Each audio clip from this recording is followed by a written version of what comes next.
Saudações a todos, que a graça e a paz de Deus habite o teu coração. Meus caros, o tema do vídeo é sobre o áudio do nosso caro irmão ancião, Wagner de Faina, Goiás, sobre uma questão. Ele foi indagado em uma reunião pela mocidade sobre se é apoiado a ideia de estudar as Escrituras. E ele vem e traz uma resposta muito clara, ele totalmente desimpedido, falando a verdade de forma claríssima, sem filtro, sem nenhum impedimento, e podendo dizer assim que doa a quem doer. E deve ter doído às pessoas que não gostam deste movimento que está tomando uma proporção muito maior.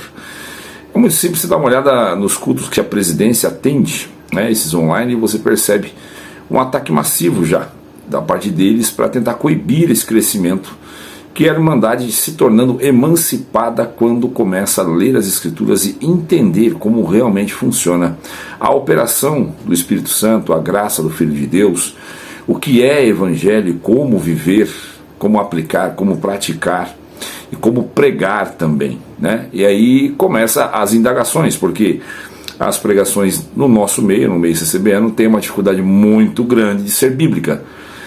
Se você orar, se você só orar, você vai ser um cristão sentimental e emocionado. E isso vai te levar por qualquer vento de doutrina. Se você só ler e não orar, você vai ser um fariseu religioso, metido a sabidão.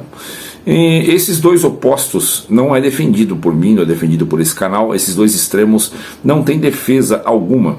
É a junção de ambos. É aquilo que, perguntado a W. Tauser, foi indagado sobre qual era mais importante para um cristão: orar ou ler as Escrituras e estudá-la consequentemente.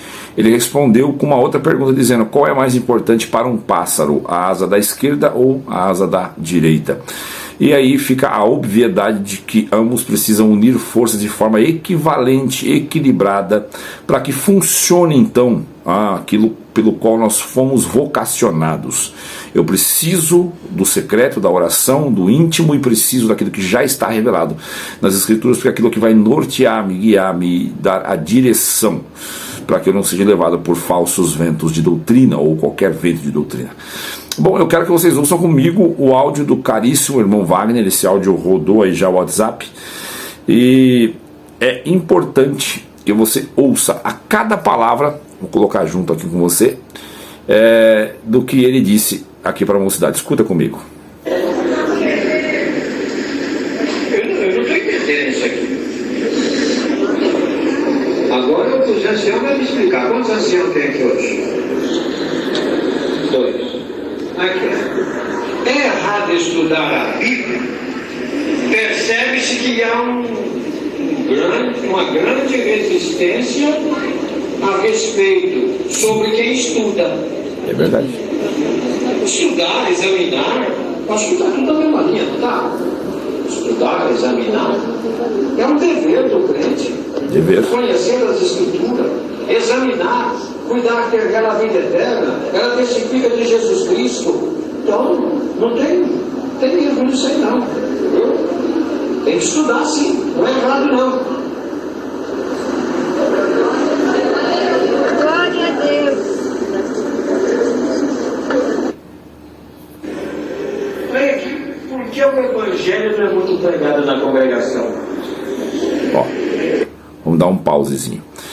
A mocidade mandou um bilhete para o ancião durante a reunião, perguntando por que o Evangelho não é pregado na congregação. Ouça a resposta para você ver. Eu acho que é para dar depressão no povo. Para dar depressão no povo. Porque se o Evangelho não for pregado na congregação, o que é pregado então? E eu concordo que tem lugar no Evangelho não é pregado, o que é pregado é bênção. Ensinando o povo a amar as bênçãos de Deus, mas o povo não é ensinado a amar o Deus das bênçãos.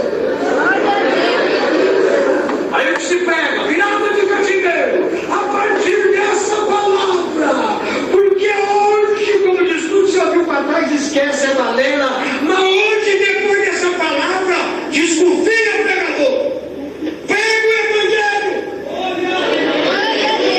leva o povo a Cristo e a salvação. Glória a Deus. Glória a Deus. É bênção para todo lado, é vitória para todo lado. E a realidade, amanhã, segunda-feira, é duplicada, é problema, é trânsito, é doença, é hospital. É o resultado da mãe que está com câncer, é o resultado do filho que está doente, é o outro que reprovou na prova. Eu vou na igreja pensando que tudo vai ser resolvido. Aí vem alguém incomodado e dá certo, porque o evangelho é pregado. Aí vem a depressão, porque uma coisa é ouvir a promessa hoje, a melhor que lá para cima. Daqui 10 anos a mesma promessa. Daqui 20 anos eu estou cheio de problemas, meus problemas cresceram, e as promessas continuam, e eu estou lá tomando Rivotril para dormir, remédio antidepressivo, tratamento na clínica. Porque o pregador não ensinou a eu ter estrutura e não me levou a Cristo. Exatamente. Glória a Deus. Eu devia falar isso numa reunião do ministério. Mas é bom eu falar para vocês que de vez em quando vocês pegam os pregadores e põem eles sentados juntos, educadamente, dá uma conversadinha no ouvido deles, tá bom? Se precisa de alguma coisa, eu sei que eles dizem mesmo. Eu não ia deixando essa pergunta de lado, é impossível. No final ele disse aqui, alguma coisa precisa ser revisto mesmo. Sabe qual a parte triste disso aí? Que quem deveria estar comunicando uma mensagem dessa deveria ser a presidência.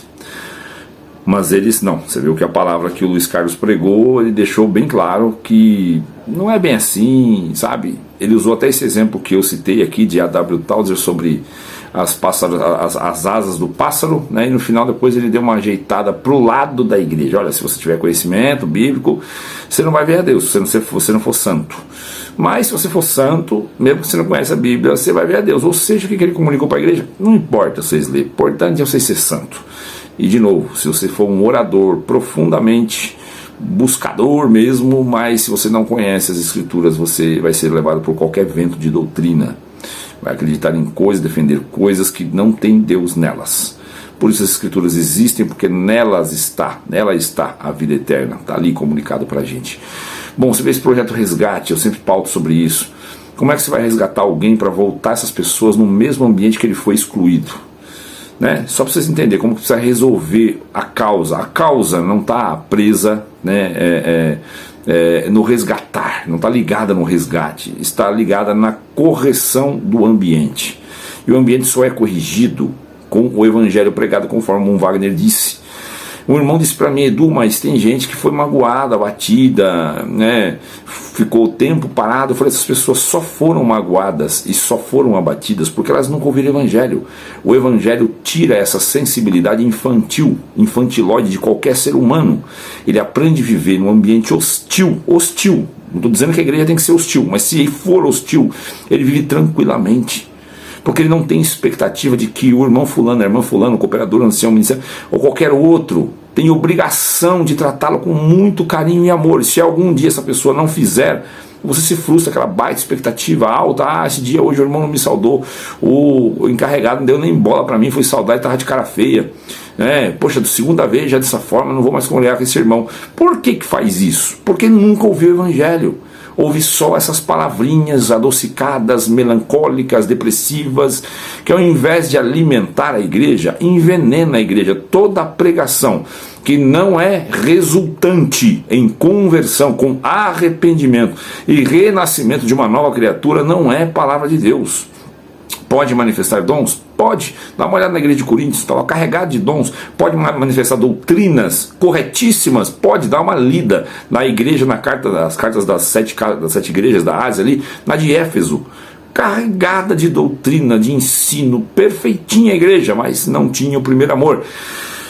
É exatamente disso que eu estou falando, é isso que o irmão falou, e eu vou deixar agora para vocês ouvirem de novo o áudio do irmão Wagner de Faina, para vocês verem do que se trata o evangelho é isso, não teria que resgatar ninguém se fosse pregado de forma clara e absoluta. Agora, resgata para trazer para o mesmo ambiente que antes já excluiu essa pessoa. Esse resgatado vai ter liberdade de se auxiliar de novo, vai poder voltar para a orquestra tocar, ele vai poder ser o porteiro que ele era, da administração, ou qualquer outra finalidade que ele ocupava. Ele vai ter essa liberdade, ele vai ficar no banquinho da misericórdia, excluído por um tempo de teste. passar ali por uma épocazinha e tal, um tempozinho para ele ser aprovado. Já reviram isso? Claro que não, irmão. Coloca para dentro, batiza, sela com a promessa, depois é só alegria. Daí daqui a pouco está sendo excluído de novo, magoado de novo, porque o evangelho não é pregado. É triste, é triste. E é por isso que essa moça, esse moço, mandava essas perguntas para o irmão Wagner. Porque eles querem saber se eles podem estudar a Escritura e por que o Evangelho, eles estão conhecendo o Evangelho. Tem um movimento fortíssimo acontecendo.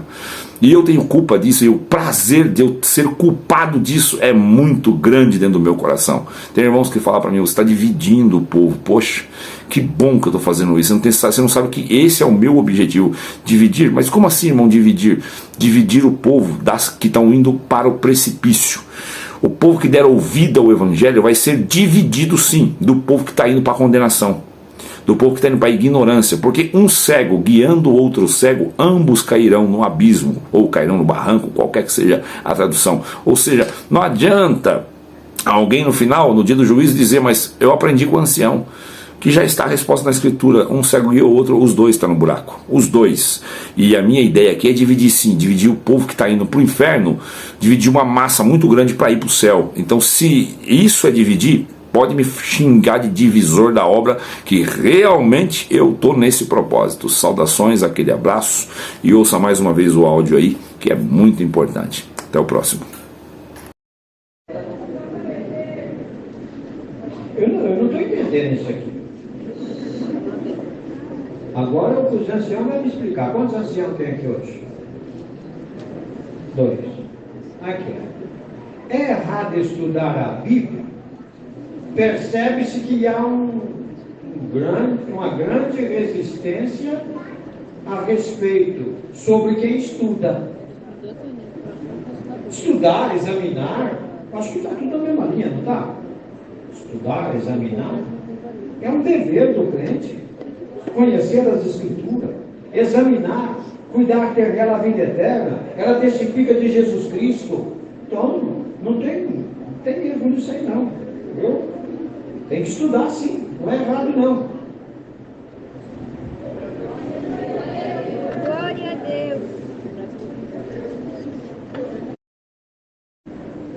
Olha aqui, por que o Evangelho não é muito pregado na congregação? Eu acho que é para dar depressão no povo. Porque se o Evangelho não for pregado na congregação, o que é pregado então? E eu concordo que tem lugar o Evangelho não é pregado, o que é pregado é bênção. Ensinando o povo a amar as bênçãos de Deus, mas o povo não é ensinado a amar o Deus das bênçãos. Aí o que se prega? Virada de cativeiro, a partir dessa palavra. Porque hoje, como diz tudo, você ouviu para trás, esquece a balela. Mas hoje, depois dessa palavra, desconfia, pregador. Pega o Evangelho. Leva o povo a Cristo e a salvação.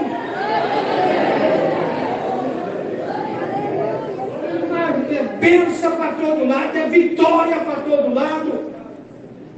E a realidade, amanhã, segunda-feira, é duplicado, é problema, é trânsito, é doença, é hospital. É o resultado da mãe que está com câncer, é o resultado do filho que está doente, é o outro que reprovou na prova. Eu vou na igreja, parece que tudo vai ser resolvido. Aí vem alguém incomodado e dá certo, porque o Evangelho não é pregado. Aí vem a depressão, tem. Porque uma coisa eu ouvi a promessa hoje, alegrar e pular para cima. Daqui 10 anos a mesma promessa. Daqui 20 anos eu estou cheio de problemas, meus problemas cresceram. E as promessas continuam. E eu estou lá tomando Rivotril para dormir, remédio antidepressivo, tratamento na clínica. Porque o pregador não me ensinou, eu tenho estrutura e não me levou a Cristo.